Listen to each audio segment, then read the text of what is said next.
Hi, we have news, and I'll let Beth deliver it because I might get broken up. As many of you have noted, Bill's old YouTube channel is back. We had no idea that it was back until yesterday, and suddenly there it was. And first of all, I wanted to say thank you to all of you for the wonderful comments that you've made. So happy to have him back. And so we've missed you. Us back. No, it's us. Okay, us back. We've missed you. It was very heartwarming and touching to us. We wanted to make this video to make you aware of the fact that we do have a channel on Rumble. We created a channel on Rumble when YouTube took down the other channel. Which was 3 years, 1 month, and 5 days ago. Right. So we want you to know that you can find us on Rumble at The Still Report, and we will put the link to the Rumble channel below. In case you ever miss us again, or you want to catch us on Rumble, we will be there, and the link will be in the description box below. But again, we just wanted to say thank you and welcome back, and don't miss us. And it might just be a coincidence, but about 10 days ago, I sent him a letter telling him I was going to sue him. That's right. So who knows? We don't really know, and we don't want to say too much because we don't want to stir up the anger of the giant, I Right. guess.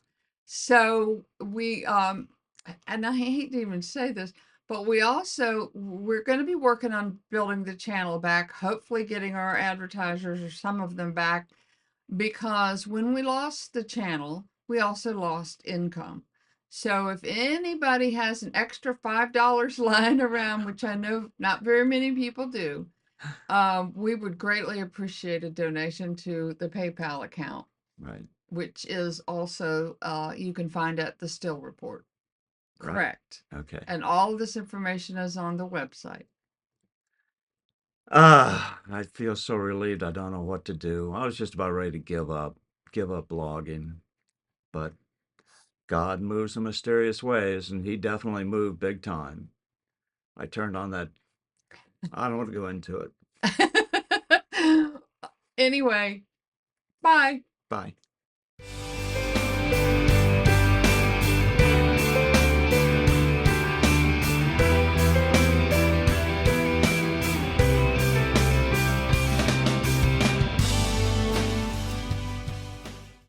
Good morning. I'm still reporting on the economy. So how could Donald Trump pay off the national debt in just 8 short years, as he promised to do during his interview with the Washington Post last Thursday? To understand how to make this dramatic change safely and effectively, first you have to understand what the national debt is. When Congress wants to spend more money than it has in income, that's called a budget deficit. So let's say that in 2015 the budget passed by Congress was $4 trillion. But the national income, the total revenue, was only $3.5 trillion. So that creates a $500 billion budget deficit. So where does the nation get the extra money? The Treasury has to borrow it. Who do they borrow it from? Mostly banks, but most of the debt is auctioned off so that the Treasury can get the best price. There are many different financial products the Treasury sells to raise this money: Treasury bonds, Treasury notes, Treasury bills, and other products, each with slightly different attributes and maturity dates. The long-term 10 to 30-year bonds bring the highest interest rates. The short-term Treasury bills bring the smallest rates of interest. For example, here is a results sheet for a March 28th sale of 91-day Treasury bills. They sold for interest rates between 0.25% and 0.3%. Their maturity date is June 30th, 2016. That's when you can cash them in and get back your principal and interest. Here is a results sheet for 4-week Treasury bills. They were sold between 0.1% and 0.2% interest rate. Now let's go all the way up the scale to the 30-year bonds. These were sold 3 weeks ago and were bought at an interest rate of between 2.6% and 2.7%. but they mature in 2046. The United States has never defaulted, that is, failed to pay, on its bond repayments. Therefore, U.S. Treasury securities are considered the world's safest investments. These various Treasury securities pile up the national debt. Here is our current national debt to the penny: $19,264,938,619,643.07 as of March 31st, last Tuesday. Hopefully your head is not spinning yet with all these numbers, but here is the last one. How much interest are we actually paying on all this borrowing? Well, it varies wildly from year to year, but here are the last 5 years. It has varied from about $360 billion to $454 billion. That's almost as much as we spend on the entire Department of Defense. It's as much as we currently spend on education, Medicare and health, veterans benefits, HUD, international affairs, energy and environment, science, Social Security, unemployment and labor, transportation, and food and agriculture. How about some projections into the future of what the national debt will look like? Pretty much worthless. In 2000, the Congressional Budget Office created this graph. It showed that the debt-to-GDP ratio of the United States wouldn't go over 100% until about 2035. Well, guess what? It hit 100% in 2015, 20 years ahead of schedule. In 2009, the CBO modified their projections. They predicted that the 100% debt-to-GDP ratio would occur about 2024. Again, we hit it in 2015, 9 years ahead of that schedule. All we can say is that since President Obama took office, the debt has more than doubled, from about $9 trillion to its current $19 trillion. Since interest rates can't go any lower, it's fair to say that interest rates have to move higher at some point. And that means that the best case scenario for the future is that the national debt will double every 5 to 7 years, unless something is done. Obviously, this is not sustainable. Eventually, just the interest payments on the debt alone would consume our entire federal budget. There's only one way to tackle this problem. Get out of this debt money system, where banks create all the money in the system by having the outrageous privilege of lending money they do not have. It's not a new concept. To economic historians, it's known as a bank money system. Bank money systems tend to breed an oligarchy, as most of the big money is naturally sucked up by the banking system. The opposite of a bank money system is a state money system. State money is money created by the Treasury for the benefit of all citizens equally, not favoring one class, the banking class.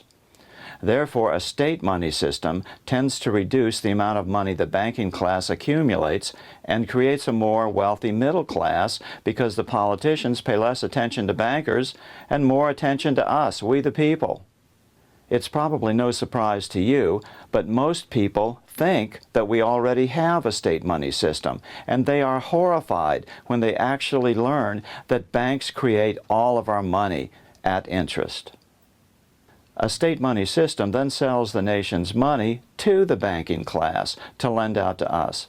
It doesn't kill the banks. It just creates real competition between them. In the mid-1930s, at the depths of the Great Depression, a group of American professors of economics tried to persuade President Franklin D. Roosevelt to adopt the state money system to get out of the Depression. Leading this group was Irving Fisher, Professor Emeritus of Economics at Yale University, one of the most respected economists in the world. As he put it in his classic little book, 100% Money and the Public Debt, published in 1936, nationalize money, but do not nationalize banking. In fact, the present demand to nationalize banking would fade away if only the control of money were recaptured by government. Almost all of our complicated banking laws could be repealed if we made this separation between money creation and money lending. The insurance of bank deposits would become unnecessary because there would be no reasons for runs on banks. So, how would we make the transition in today's world? It's really pretty simple. Remember how the debt is purchased by buying treasury notes and bonds and other securities? As these securities come due, instead of Treasury repaying them with these Federal Reserve notes, simply pay them off with this older form of state money, old U.S. notes. U.S. notes have the red seal. Federal Reserve notes have a green seal. U.S. notes were legal tender in the United States from 1862 to 1994. That's 132 years. It's the longest-serving form of American money. Federal Reserve notes are part of the bank money system. U.S. notes are issued free of debt from the Treasury of the United States. Other than the color of the seal, they look exactly the same, but one increases the national debt, the other does not. The good news for incoming President Trump is that about 48% of the national debt is sold as Treasury bills or Treasury notes with a maturity of 3 years or less. What does that mean? It means that once you start repaying the Treasury bills and notes with U.S. notes instead of Federal Reserve notes, it immediately starts to reduce the national debt.